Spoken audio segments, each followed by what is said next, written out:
Komisi 6 yang saya hormati. Jadi, bahwa memang ini jadi pertanyaan banyak pihak. Saya sudah sampaikan bahwa pengalaman membentuk 80.000 koperasi desa Kelurahan Merah Putih ini belum ada acuannya di seluruh dunia, nggak ada benchmarknya. Jadi ini antara insting dan teknokrasi jadi satu. Kalau mau ngomong teorinya, ada nggak teorinya? Saya juga nggak tahu. Karena belum ada pun satu negara pun yang membuat ini. Jadi kita jadi ini adalah program mencetak dan melukis sejarah baru untuk Indonesia. Ini sama kayak Covid, nggak ada pengalaman. Jadi antara insting dan teknokrasi ini setengah-setengah nih. Karena acuan teknokrasinya mau belajar di mana bukunya? Kan nggak ada. Sehingga tekad atau perintah mewujudkan 80.000 Kopdes Merah Putih ini memang kita kerjakan dengan separuh insting, separuh teknokrasi. Kalau ditanya roadmap apa, nggak ada acuannya negara di dunia. Pengelolaan koperasi, Pak Sartono ini saya jawab semua, karena memang idenya top down, tapi prakteknya bottom up. Ada partisipasi warga, partisipasi rakyat di desa dalam pembentukan Kopdes Kelurahan Merah Putih. Terus tadi ditanya sama Pak Nengah, Pak, memang ada beberapa kasus-kasus di daerah, ada beberapa kasus. 80.000 itu besar loh. Saya mau katakan kalau ada 800 kasus saja baru 1%, Pak. Tapi maksud saya minta mohon jangan digeneralisir. Betul ada protes surat ke kami, komedihannya bermasalah, minta diulang, banyak. Bukan nggak banyak, tapi maksud saya case-case ini jangan digeneralisir. Karena berbahaya untuk mengambil kesimpulan. Kalau statistiknya cuma misalnya 800 bermasalah, itu cuma 1%, Pak, dari 80.000 gitu. Dengan model-model saya cuma mengatakan Bang, betul banyak juga surat ke kami, beberapa bukan banyak, minta ada eee, permintaan untuk dessus ulang. Tapi ini bukti apa, Pak? Berarti ada kontrol dari rakyat. Saya menyambut positif dan optimis kalau ada komplain soal minta dessus ulang, artinya warga desa mengawasi Kopdes ini. Karena mereka yang minta, warga desa, "Ini nggak benar, Pak." Direkayasa sama kadesnya dan sebagainya, gitu. Artinya protes itu malah justru buat saya itu positif. Artinya ada pengawasan dari warga desa terhadap proses pembentukan Kopdeskel ini. Selanjutnya adalah mengenai soal yang ditanyakan tadi Pak eh, Profesor soal dan Bu Rike soal roadmap. Begini, soal roadmap ini sebenarnya secara tugas dan fungsi ini Bappenas. Karena Badan Perencanaan Pembangunan Nasional ini memang secara teknokrasi yang menyiapkan ini. Jadi kalau ditanya, gimana roadmap-nya? Lo orang ini separuh insting, separuh teknokrasi. Program Kopdas Kelurahan Merah Putih ini. Enggak, bukan mau berdebat soal itunya. Maksud saya, ini sedang disiapkan. Terus terang kita diskusi intensif dengan Bappenas. Kita diskusi terus, hampir tim kita beberapa orang, terus melakukan diskusi intensif. Nanti juga Teh Rike kalau mau beri masukan silakan. Kita juga mengundang semua pihak untuk sama-sama membuat roadmap, gitu. Membuat grand design. Karena ini program bukan ada grand design-nya dulu baru program jalan. Ini program dulu diluncurkan sembari menyiapkan grand design-nya. Begitu loh. Tapi begini, dari kondisi yang ada, kecepatan pembangunan atau pembentukan Kopdes Kelurahan Merah Putih menunjukkan satu hal, rakyat antusias dan menjadi program Kopdes Kelurahan Merah Putih menjadi harapan bagi rakyat untuk memiliki lembaga ekonomi rakyat yang tangguh, mandiri, dan berkelanjutan. Itu harapan rakyat yang cermin. Nah, karena itulah dari hasil dialog kita dengan seluruh semua kadis-kadis koperasi di seluruh Indonesia dan sebagainya, itu mereka selalu minta, "Pak Menteri tolong dibuat pelatihan. Warga masyarakat belum siap, warga belum banyak yang tahu baik tentang manajemen, tentang perkoperasian. Ingat loh, 28 tahun lebih koperasi ini dipinggirkan.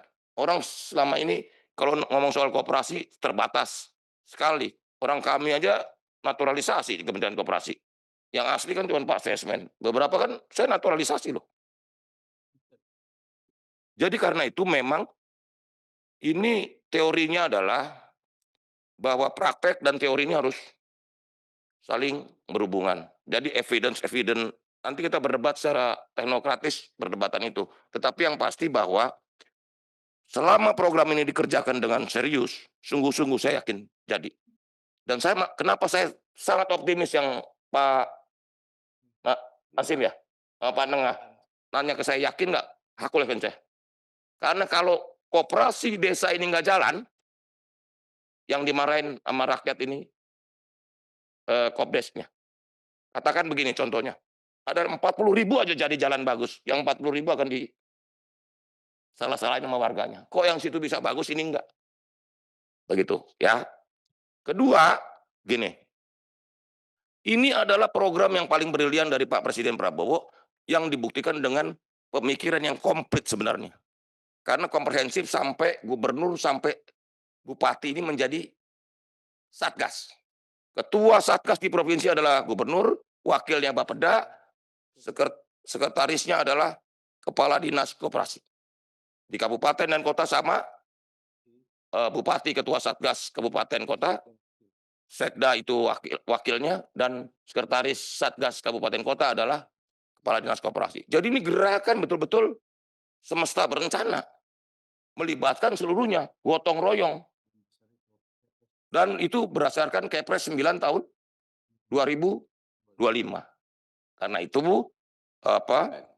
kita optimis karena ini saya sudah bilang nggak mungkin Kementerian Koperasi ini melakukan sendiri. Memang ini lintas kementerian lembaga. Makanya 18 kementerian lembaga terlibat, semuanya dikerjakan bersama-sama. Berbagi tugas. Interupsi pimpinan. Izin Pak Menteri, jadi yang kita sampaikan itu juga karena kami optimis. Kalau tidak optimis kami tidak akan datang rapat ke sini dan menyiapkan bahan untuk berbicara seperti ini. Optimis tapi kan tetap harus terukur. Bahwa ada Bappenas, Ya. betul. Makanya roadmap itu harus simposium dan kemudian dihadiri oleh tentu saja oleh Bappenas. Ya. Nah, berbagai persoalan yang tadi sekarang terjadi pada publik, itulah salah satu evidence-nya. Ya. Bukan kemudian mungkin teman-teman seperti Pak Nengah, karena kami ingin ini ada kasuistik seperti ini, kasuistik ini tapi fakta empirik. Iya. Fakta empirik, jadi tidak untuk saya sepakat, kita tidak untuk berdebat, Pak. Dan mohon kiranya setelah ini, setelah tanggal 19 Juli nanti, mari kita duduk bersama, berkontemplasi, menyusun roadmap harus. Nggak bisa nggak ada roadmap. Iya. Kita pakai hybrid system, top down and bottom up. Seperti itu koperasi dijalankan, juga di beberapa negara begitu. Mana yang nanti leading sektornya adalah entrepreneur atau badan usaha, dengan koperasi sekundernya, karena ini kalau saya tidak salah Pak Presiden juga ini ingin terus jalan dengan koperasi sekunder. Lalu di mana yang governance lead-nya? Yaitu pemerintah, koperasi desa. Bagaimana ini akan beririsan? Ini butuh peta jalan dan peta jalan itulah yang nanti akan menentukan politik anggarannya seperti apa begitu Pak. Jadi mohon maaf tidak untuk mengecilkan kerja keras. Ini dari awal saya sudah bilang, ini saya mengapresiasi ini pencapaian yang luar biasa. Tapi tentu kita tidak akan berhenti dari pendirian dan berbadan hukum. Bukan itu, substansinya bukan itu. Dan saya mohon sih dengan kerendahan hati saya setelah 19 Juli ini berhenti dulu jadi duta pariwisata yang keliling daerah begitu. Karena untuk acara di daerah pasti juga keluar uang mereka. Atau dari kementerian sendiri untuk Anda dan rombongan keliling itu juga ada anggaran. Mari resources yang ada dengan keterbatasan APBN yang ada ini, kita duduk bareng dulu, nanti kita keliling sosialisasi bersama-sama dengan daerah pemilihan kami masing-masing, tapi sudah bawa peta jalan dan kira-kira apa? Pendidikannya apa? Pendidikan digitalisasinya seperti apa? Mungkin itu pimpinan, Oke, mohon maaf. terima kasih. Oke, Pak Menteri, silakan lanjut. Satu Mau pimpinan. nambahin karena Bu Rike yang menanggapi. Saya nambahkan, terima kasih pimpinan dan anggota Komisi 6, Pak Menteri. eee, jadi memang Kementerian Koperasi menjadi bagian dari Satgas yang dibentuk oleh Kepres nomor 9 tahun 2025 untuk menjalankan Inpres nomor 9 tahun 2025 dalam rangka percepatan pembentukan koperasi desa Kelurahan Merah Putih ini.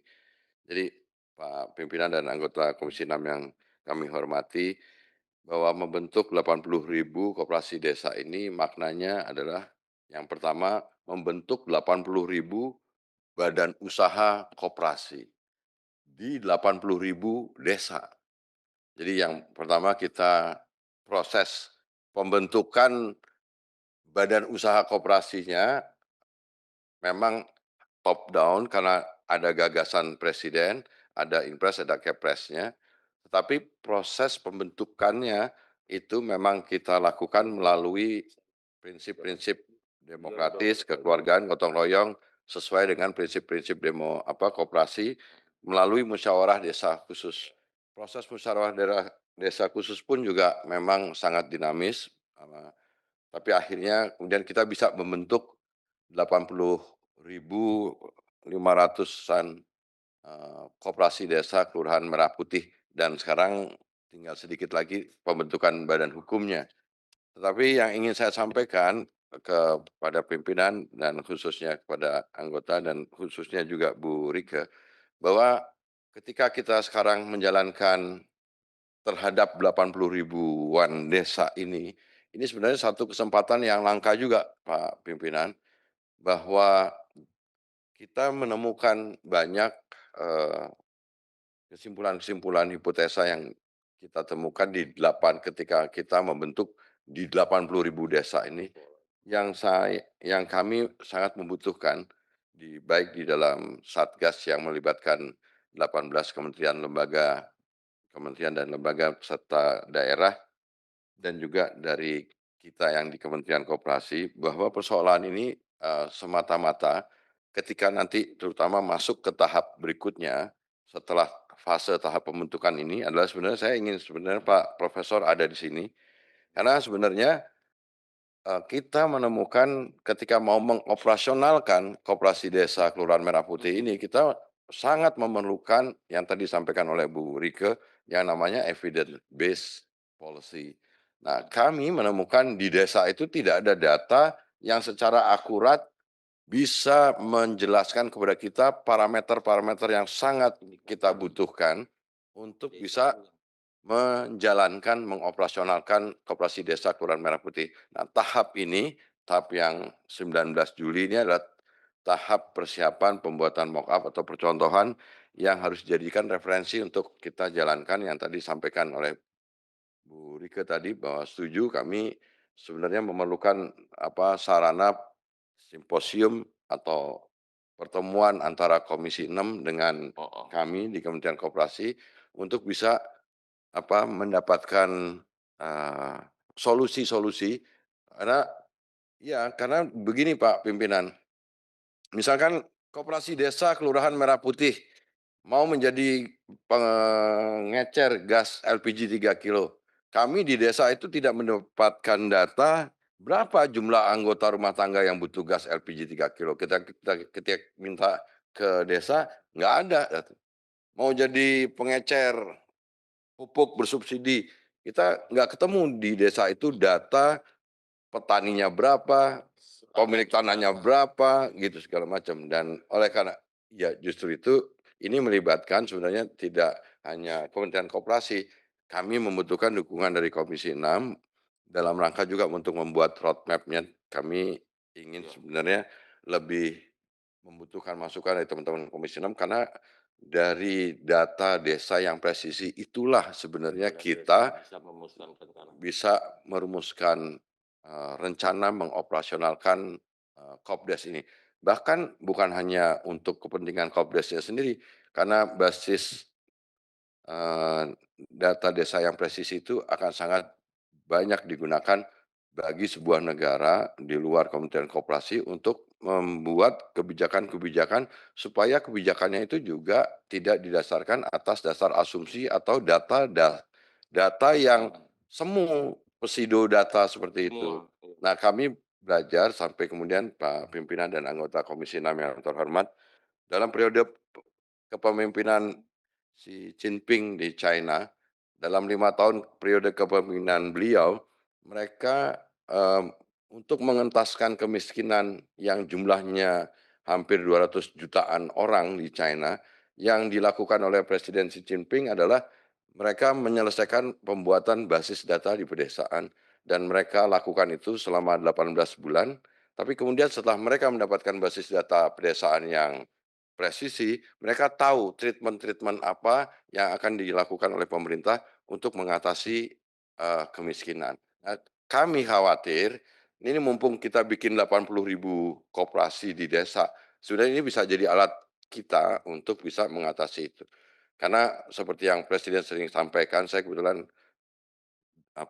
berasal dari partai yang sama dengan presiden, saya tahu persis. Presiden selalu bilang, dana desa diturunin, BLT diturunin, bansos diturunin, segala macam diturunin, tapi tidak mengurangi angka kemiskinan. Saya khawatir juga koperasi desa ini,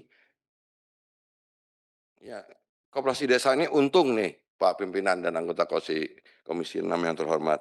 Koperasi desanya bagus, untung, tapi nggak nurunin angka kemiskinan. Padahal kita ingin koperasi desa ini didirikan oleh Presiden untuk menurunkan angka kemiskinan, menghilangkan rentenir, menghilangkan pinjol, memutus mata rantai distribusi dan lain sebagainya. Jadi kami dalam kesempatan ini mohon bisa dibuat menjadi catatan penting dalam rapat dengar pendapat ini, kita buat simposium bersama atau forum bersama tentang urgensi basis data pedesaan yang presisi yang diperlukan oleh kita semua. Terima